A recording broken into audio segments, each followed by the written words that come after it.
Lama Qadi Abu Ahmad Al-Asal, ahli hadis Asbahan, di dalam kitabnya Al-Ma'rifah, ya, tentang tafsir firman Allah Ar-Rahmanu 'alal 'arsy istawa, apa katanya? Fasaka ma warada fihi min aqwali a'immatil salaf, maka sudah tegak apa yang sudah diwariskan padanya dari qaul-qaul ulama salaf, pemimpin-pemimpin salaf, Karabi'ah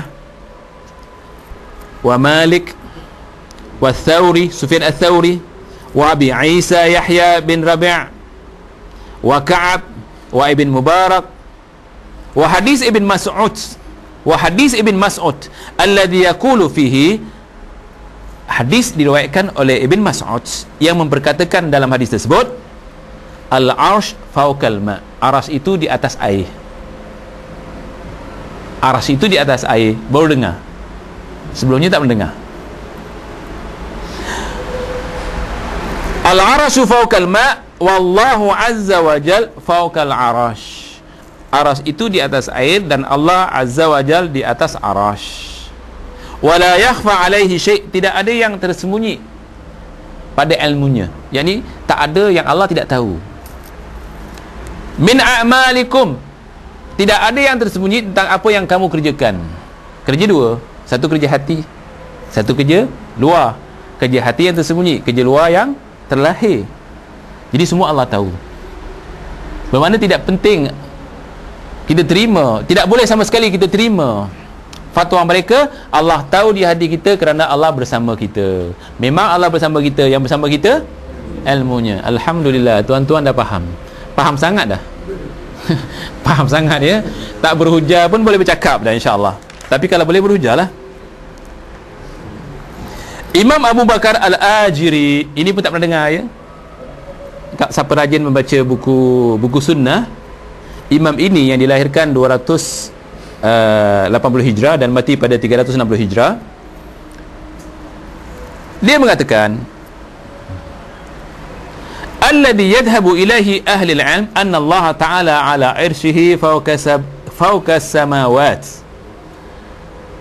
Apa yang dipegang oleh ahli ilmu, apa yang dipegang oleh ahli ilmu yang diakidahi, bahawasanya Allah di atas arasnya, di atas langit yang ketujuh.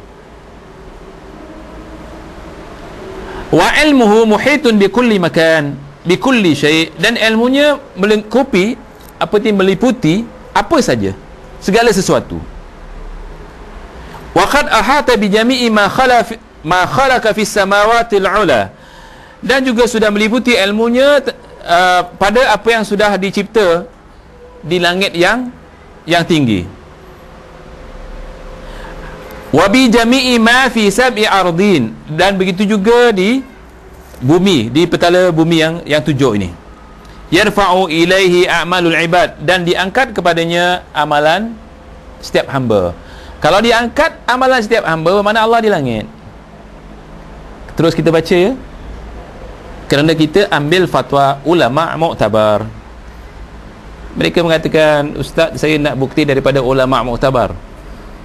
Quran Ar-Rahmanu 'alal 'arsy istawa, kita ambil satu-satu ulama mu'tabar menafsirkannya.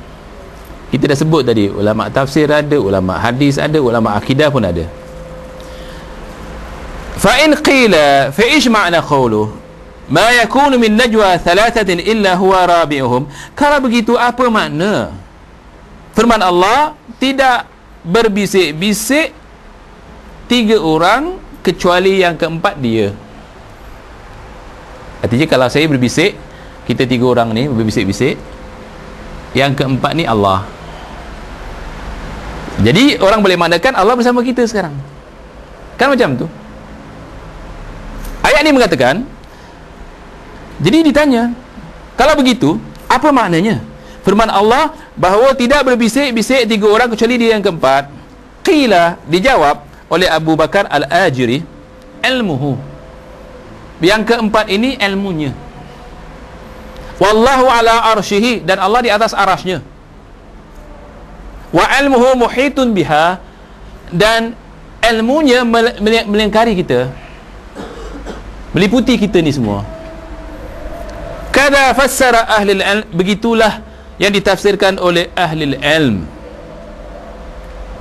Kenapa begitu juga? Wal ayadullu awwaluha wa akhiruha ala annahu al-ilm. Kerana ayat yang kita baca tadi, di awalnya dan di akhirnya dimulakan dengan ilmu dan ditutup dengan ilmu. Jadi ayat ini memperkatakan tentang ilmu.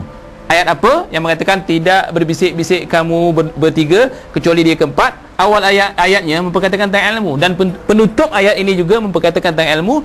Ini bermakna ayat ini bukan nak mengatakan Allah bersama kita. Kalau Allah bersama kita, yang bersama ilmunya, sebab dicerita pasal ilmu, bukan cerita zat Allah Subhanahu Wa Taala. Boleh sambung lagi? Tak sempat nak baca ni agaknya. Ala kulli hal, siapa yang boleh baca Jawi, ini buku Jawi, belum sempat dirumikan. Aqwalul a'immatul arba'a wa atba'ahum, kaul ulama yang keempat, empat orang ni, Syafi'i, Maliki, Hanbali dan pengikutnya. Siapa penulisnya? Penulisnya Ahmad bin Hajar Ali Butami Ali bin Ali Qadi Mahkamah Syariah di Qatar, yang menulis Mahkamah Syariah di Qatar. Penterjemahnya adalah Ustaz Muhammad Mandili. Kenal Ustaz Muhammad Mandili? Oleh Muhammad bin Abdul Qadir Mandili, Makkah Al-Mukarramah. Dia penterjemahnya. Kalau saya tidak sempat baca, saya cuba photostat, tuan-tuan baca sendiri, semak di dalamnya. Empat imam sepakat mengatakan Allah di langit, bersemayam di atas arasnya, ilmunya di mana-mana. Kalau empat imam ini ditolak, nak pakai hujah apa lagi kita? Quran ditolak, ulama hadis ditolak, ulama akidah ditolak. Imam dinamakan imam mujtahid mutlak. Syafi'i, Maliki, Hanbali, Hanafi itu imam mujtahid mutlak, bukan mujtahid mazhab. Itu juga ditolak. Nak pakai apa lagi kita? Nak pakai apa, tuan? Tak ada jawapan ya? Kalau semua hujah kita dah bagi, mereka ditolak, tak mau terima, kita nak pakai apa lagi agaknya? Pakai apa, tuan? Kalau Umar pakai ini, tapi kita pakai sabar je lah. Sabar aja. Apa kita nak buat?